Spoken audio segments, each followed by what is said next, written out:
Hayibo guys. Hayibo. Imihlola KaMaNgwabe yini? Imihlola KaMaNgwabe yini? Kudlalwa ngefavorite yami. Kudlalwa ngefavorite yami. What the hell is this? Umseleku never lobolad, never ever lobolad. Uma KaMaNgwabe akakaza zambathi. What the hell is that? Anginasikhathi sokunibingelela lana. This is very serious. Yeah, our favorite kudlalwa ngaye. Hi everybody, sanibonani, welcome to my channel. Igama lami Ntando Mdletshe, and on this channel sifunde incwadi. Yeah, I can't get rid of this greeting that is old. Anyway, on this channel siyasibuka ama-reality shows ethu la eMzansi bese siza la sizokhuluma ngawo lama-reality shows, senza ama-reviews ama-recaps bese siyaphinda futhi sikhuluma nga-any other issues avuka uma ngabe lama-shows esiwabukile kwi-TV. Uma ngabe uqala ujoyina namhlanje and you happen to like our content, do not forget to press the subscribe button la ngezansi bese upressa i-notification bell eduze ka-subscribe ukuze phela uthole umyalezo uma ngabe umsebenzi omusha sesiwufakile. There is a join button for those who want to be members of the channel. There is also a thanks button for those who want to thank the channel ngemali, and thanks to everybody that watches adverts on this channel. If you visit this channel, we appreciate you very very much. Listen, Uthando Nesthembu is keeping us busy over here. Is keeping us very busy. Were you shocked? I know Usilo, I saw Silo's comment right now. I haven't answered my comment from last night. He was mentioning the same. It's a he, ne? Sometimes I say he, I think viewer it's a she, or I say she, and also we're not sure anymore. Yes, it's a he. Silo, ne? Silo was mentioning Uguti. He was shocked by the fact that KaMaNgwabe akalotsholiwe. I was just as shocked, Silo. I was so shocked ukuthi how all 5 seasons of this show ulokhuzana akalotsholiwe, because it's not even ukuthi akaqedeliwe. It's like uma wakhe uthi akazange zambathi. If uma wakhe ngambathanga, that means there was never umembeso, or there was never ibizo, or there was never hayibo.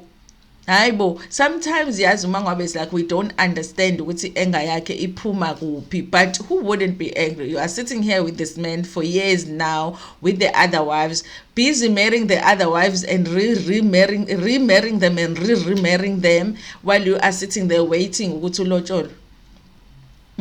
Waiting ukuthi ulotsholo. What he is doing nje lana kushuthi wahamba wathatha KaMaNgwabe kubo wamletha la kaMseleku wamakhela indlu, ngizothi indlu ngoba kona umuzi abashadile, wamakhela indlu bahlala. Into angakhohlwa nje ukuyenza uMseleku ukuthi aloke ebuya la KaMaNgwabe azothi ngicela ingane. Ahlala abuya azothi ngicela ingane. Kodwa hayibo.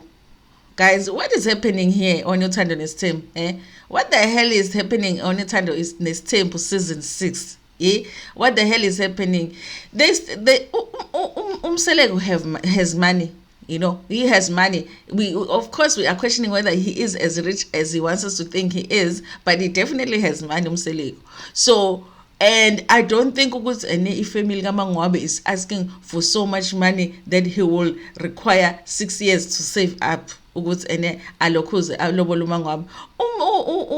Umseleku could have lobola KaMaNgwabe instead of buying leza imoto leza ezu4 that he bought ngalesa sikhathi lisiyana eyithenga leza imoto lezi. Umseleku last season was insisting ukuthi ahamba yolobolela ingane yakhe now. KaMaNgwabe ekhuluma about her heart being broken, guys.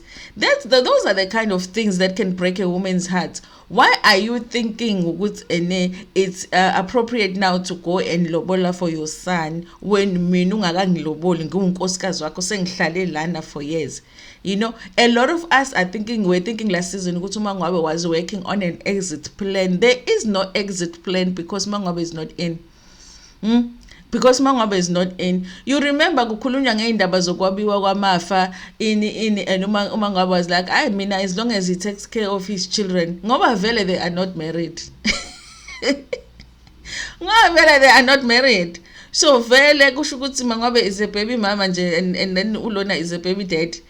As long as he takes care of his children, she's okay. That's why she's making her plans. She's starting up businesses, and she's studying and all of that. And it might be beneficial for him to be in the relationship in terms of financially, because obviously with Imihlola and all that, they were talking about Umseleku being the one that helped out with investing money in the business. So I can understand how that is beneficial. But why has Umseleku not paid ilobolo for KaMaNgwabe? What the hell is happening there? Umama was very clear phela ukuthi mina ngikaze ngize ngibathe ngengane yami. So kahle kahle umseleko ukuthi now he can come here and say ukuthi ufuna omunye unkosikazi when ingane yami le engakayiloboli nokuyilobola kusho ukuthi vele uma ngabe fanele abuyele kubo. What's happening, you guys? What do you think is the reason? Because I'm failing to understand. Because it always felt like it's not like umseleko wanted uMaNgwabe to leave, you know. But at the same time, if you don't want her to leave, why don't you do certain things that you need to do to show what you do want her to stay? He can definitely afford what alcohol lobola. Why is he not doing it? You know, do you think ukuthi vele umseleko is feeling like a relationship yakhe noMaNgwabe is not gonna work? So what is the point ukuthi ahambe ayolobola? Like makuthiwa kuganiwe kaMseleko kusuke kukhulunywa ngani kahle mina sengifuna ukwazi. Umseleko is imphahlele.